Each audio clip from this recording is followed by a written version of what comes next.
Let us talk about the second property now, that is accommodation of the anti-butane unit. If you remember, in the last lecture, we have drawn different conformations for the butane.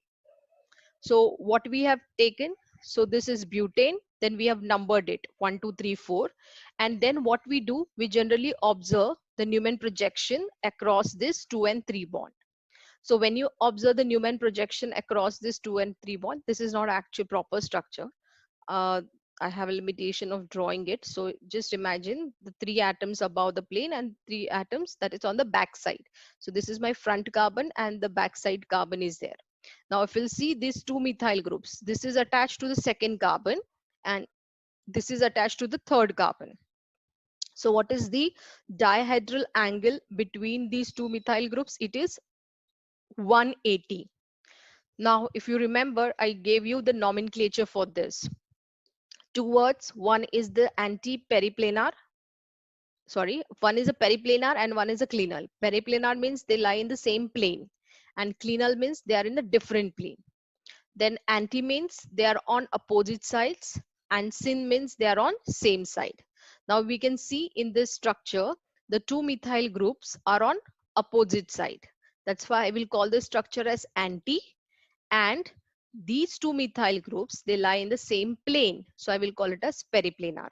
So this is anti-periplanar structure, which is also called as the anti-butane unit. Okay. So now we have to imagine, suppose this is a cyclic structure and I want these 4 atoms to be arranged in the anti form only.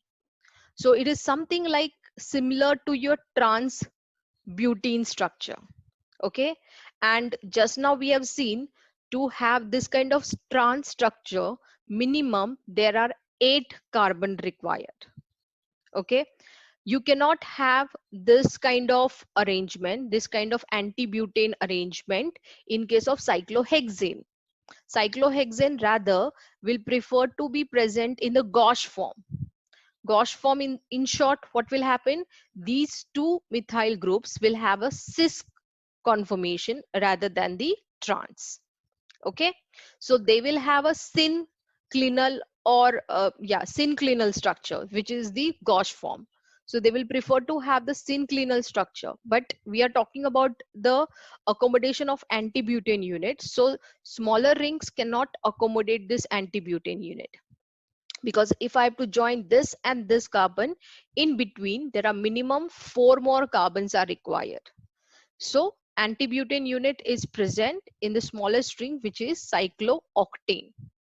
Apart from this, we also have to remember that as you'll increase the number of carbon atoms, for example, if I'm going for the cyclononane or cyclodecane, this kind of cyclo anti-butane unit will go on increasing, because as you'll increase the number of carbon atom, there are more chances of getting this kind of anti-butane unit. So in short, as you will get, cyclooctane is the smallest ring which can accommodate the anti-butane unit, and as the size of the ring increases, the strain in having the anti-butane unit decreases and its number also increases.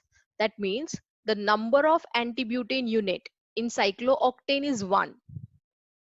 Okay, because cyclooctane, only one of the anti-butane unit is possible. But if you'll go for the cyclodecane, there are chances of getting 2 anti-butane unit. If we'll go to 11 member, 12 member, there are more and more anti-butane units we can have. So as the size of the ring increases, the strain in the having anti-butane unit decreases and its number also increases. That we have to remember.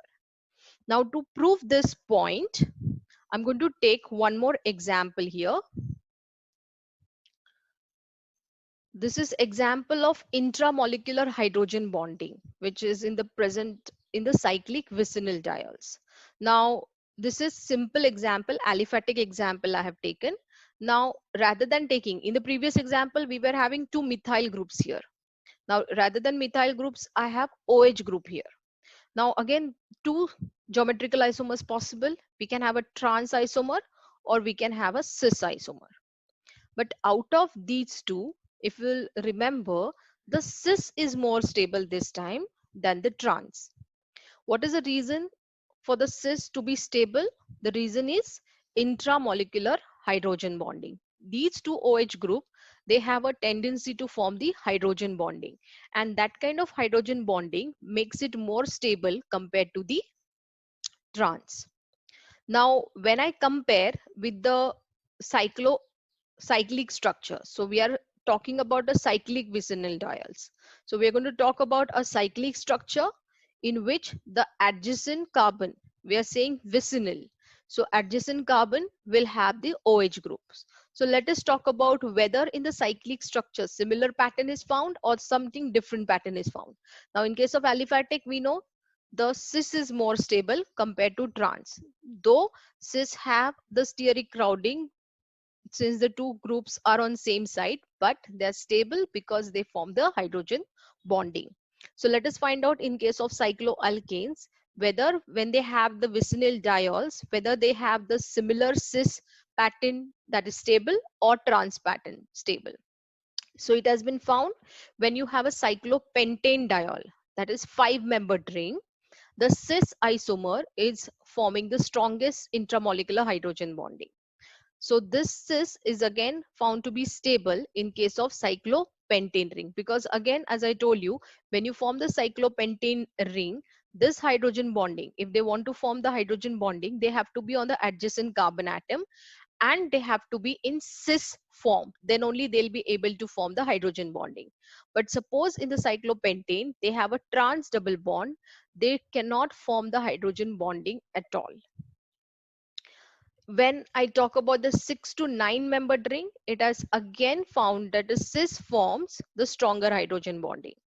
But as you have increased the number of carbon atom, this transform, they have a smaller bridging distance now. Since you are increasing the number of carbon atom in the ring, these two substituents are going to come very closer to compared to the previous rings. As a result of which, the trans also can form the hydrogen bond. But of course, the cis hydrogen bond is comparatively stronger than the trans double bond. But it has been seen for the 10-membered ring, the hydrogen bonding is almost equal strength for the trans as well as the cis form, because as you increase the number of carbon atom, as I told you, the substituents will come more and more closer because the ring size is increasing. The substituents are going to come more closer.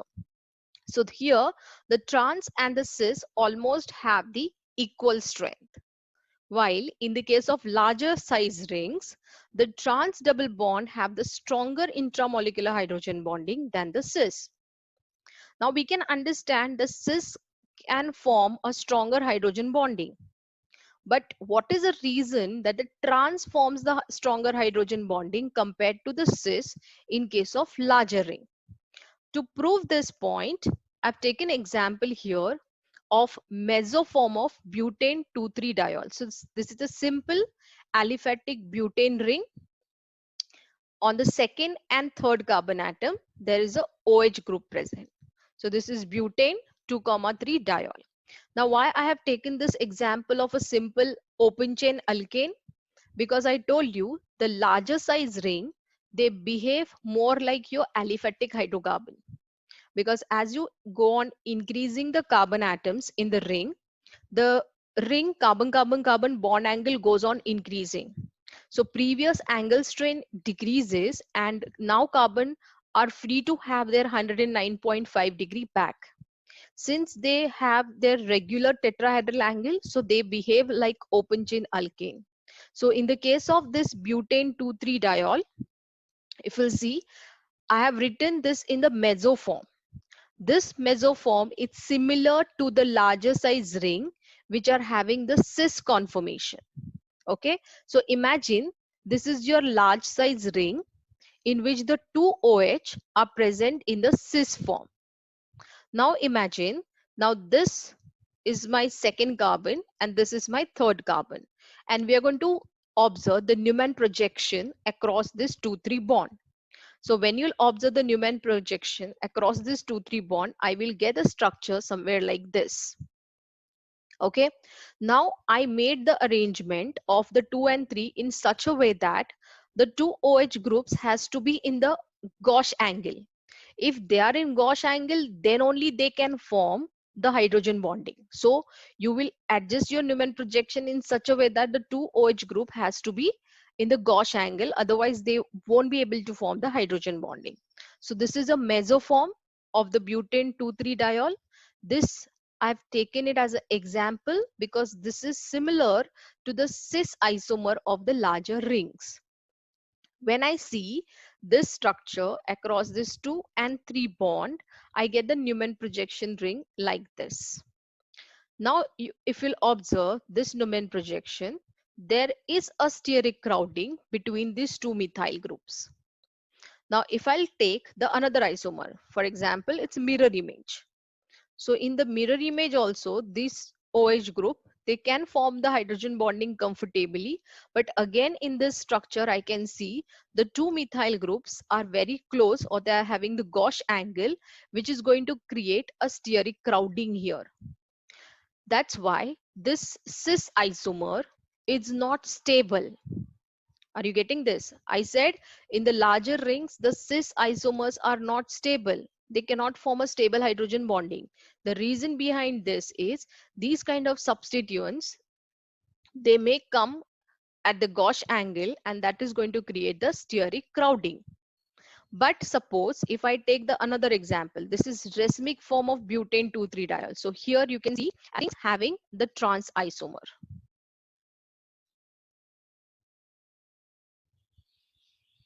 Just a second.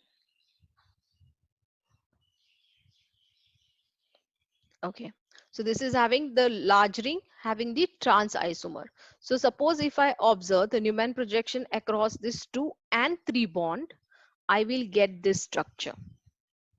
Again, we have to keep the structure in a such a way that the two OH group should have always a Gauss angle, because we have to show the intramolecular hydrogen bonding, and that is only possible if they have the Gauss angle.